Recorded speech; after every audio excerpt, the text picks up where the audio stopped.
ዓለማችን አቴት ይሳለ ተባሮች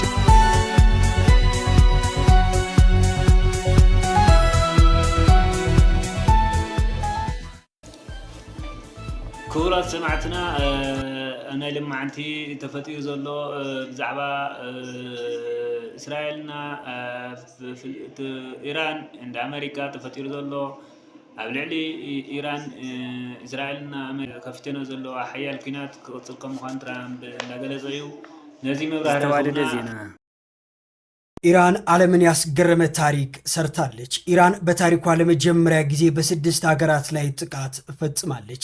ጥቃቱ ያነጣጠረው በሳውዲ አረቢያ፣ በተባበሩት አረብ ኤምሬትስ፣ በኩዌት፣ በዮርዳኖስ፣ በባህሬንና በኳታር በሚገኙ የአሜሪካ የጦር ሰፈሮች ላይ ነው። ኢራን እነዚህ 6 ሀገራት በአንድ ጀንበር ኢላማ በማድረግ ያላትን ወታደራዊ ጡንቻ ለዓለም አሳይታለች። ይህ እርምጃ ቀጠናውን ወደ ለየለት ቀውስ ከመክተቱም በላይ የአሜሪካ የጦር ሰፈሮች የሚያስተናግዱ ሀገራት ሁሉ የጦርነቱ ቀጥተኛ ተሳታፊ እንዲሆኑ አድርጓቸዋል። በተጨማሪ ዓለማችን ዛሬ በሰበር ዜና ታውካለች። በመካከለኛው ምስራቅ የተቀሰቀሰው ጦርነት ሌላ ምዕራፍ ውስጥ ገብቷል። የእስራኤል የአሜሪካና የኢራን ፍጥጫ ወደ ለየለት ጦርነት ተቀይሮ ቀጠናውን ብቻ ሳይሆን መላውን ዓለም በስጋት ውስጥ ጥሏል። ታዲያ በቀኑ ውስጥ ምንድነው የተፈጠረው?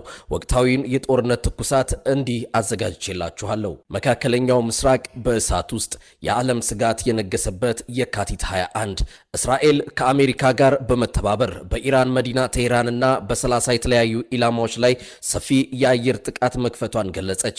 ጥቃቱ የኢራንን የደህንነት መዋቅር ለማፈራረስ ያለመ ሲሆን በፕሬዝዳንት መሱድ ፔዜሽኪያን ላይ የግድያ ሙከራ መከናወኑ ተገለጸ።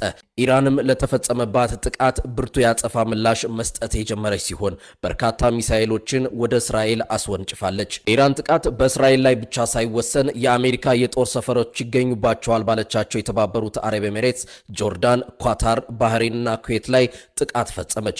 በአቡዳቢም በወደቀ ፍርስራሽ የአንድ ሰው ሕይወት ማለፉ ተረጋገጠ። ፕሬዝዳንት ትራምፕ አሜሪካ በጥቃቱ ተሳታፊ መሆኗን አረጋግጠው ለኢራን ሕዝብ የነጻነታችሁ ሰዓት ደርሷል በማለት መንግስታቸውን እንዲገለብጡ ጥሪ ያቀረቡ። የየመን ሁቲ ኃይሎችም ጥቃቱን ተከትሎ በቀይ ባህር በሚያልፉ መርከቦች ላይ የሚያደርሱትን ጥቃት ዳግም እንደሚጀምሩ አስታወቁ። የኤሚሬትስ አየር መንገድ በረራዎችን በጊዜያዊነት ሲያግድ፣ የኢትዮጵያ አየር መንገድ ደግሞ ወደ አንዳንድ ከተሞች የሚደረጉ በረራዎችን ለጊዜው አቋረጠ። ሆኖም በአሁኑ ሰዓት በቀጠናው አውሮፕላን ማረፊያዎች ላይ የቆመ ምንም አይነት የኢትዮጵያ አየር መንገድ አውሮፕላን የለም ተብሏል። ታዲያ ይህን ጦርነት ሶስተኛው የዓለም ጦርነት ብለን መጥራት እንችላለን? ሐሳባችሁን ኮሜንት ላይ አጋሩኝ። ውድ ቤተሰቦቼ በተለይ በመካከለኛው ምስራቅ የምትገኙ ወገኖቻችን ከቤታችሁ ሳትወጡ ከፍተኛ ጥንቃቄ እንድታደርጉ አሳስባለሁ። ሁኔታው በየደቂቃው እየተቀያየረ ስለሆነ መረጃዎች እንዲደርሷችሁ ፎሎው እና ሼር ማድረጋችሁን እንዳትረሱ። መልካም ጊዜ